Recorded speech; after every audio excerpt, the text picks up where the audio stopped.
Hello and welcome back to In Mystery Atlas. The Megalodon was an enormous aquatic carnivore from the early Miocene era to the end of the Pliocene. It was a super predator that preyed on everything from whales to turtles, using its powerful jaws to bite through just about anything in the sea. But what if these enormous beasts didn't go extinct 2.6 million years ago, but remain to this day? Let's explore. By the way, while this is in no way related, if you happen to be a fan of Fortnite, the new game sweeping the world, head on over to Fortnite Central. It's a new sister channel that talks about all things Fortnite. Now get ready, it's time to ask the question, what if Megalodons didn't go extinct?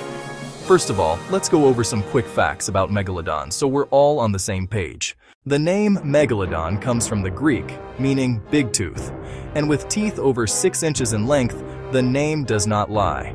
The Megalodon looked something like a beefed-up great white shark, which is part of why some scientists believe them to be closely related.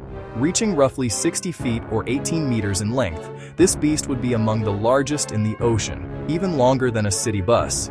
Due to its powerful jaws, able to bite with over 180,000 newtons of force, it's believed that the Megalodon attacked its prey from the side, biting through its body into its vital organs, rather than attacking from beneath like a great white shark. This creature was built to hunt, and was an extremely successful predator, preying mostly on large creatures like whales, seals, and giant turtles. But if these creatures were so incredibly fit for their surroundings, how did they end up going extinct?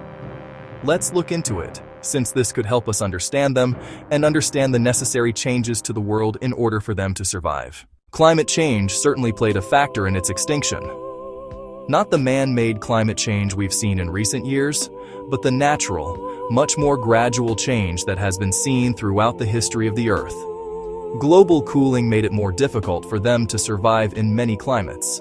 However, as the temperature changed, many migrated to more suitable areas. However, this climate change had another effect that did lead to the extinction of the Megalodon. By the end of the Miocene, many of the species the Megalodon preyed on had gone extinct, and those that survived were more difficult to catch.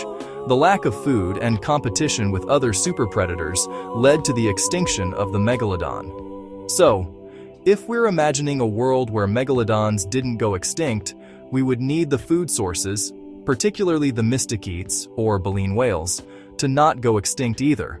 This means that not only would our world have enormous sharks swimming around, but whales would be more diverse and abundant as well. This in turn would mean that smaller fish and krill would have to be more abundant to feed the whales, which in turn would feed the Megalodon. But that's not all. The increase in mysticetes would mean that other species of super predators could also survive.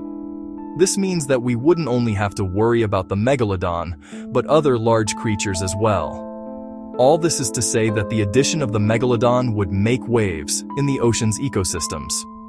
Pun very much intended. But there's another rather pressing question to answer. How would this affect us? Well, if we're looking at how early humans would interact with Megalodons, we could look at the video game Ark. If you play Ark, you'll know that these pesky prehistoric sharks love to strand low-level players on islands. There's nothing more frustrating than swimming to an island only to find yourself surrounded by Megalodons, and this is something that could well have been an issue in the early days of humanity.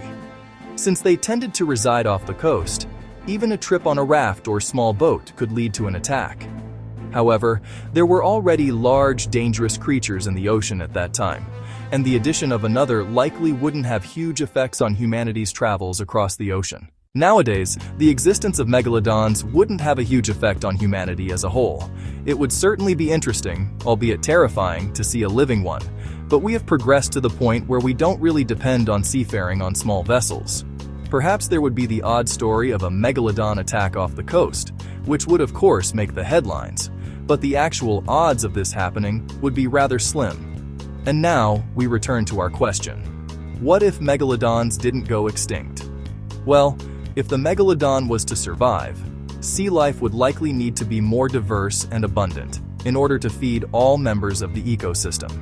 In terms of its impacts on humanity, it might have been quite terrifying in man's early days, but modern humans likely wouldn't have much trouble with it. That said, I don't know about you, but I might think twice about going into the water, knowing there could be a bus with teeth waiting for me. Thank you for watching Mystery Atlas. I hope this was interesting and informative, and maybe even inspired you to look into it further on your own. If you liked this video, please thumbs up and subscribe to the channel down below. While you're down there, let me know what you would do if you had a pet megalodon. Until next time, with Mystery Atlas, wishing you the best of luck on your quest for answers.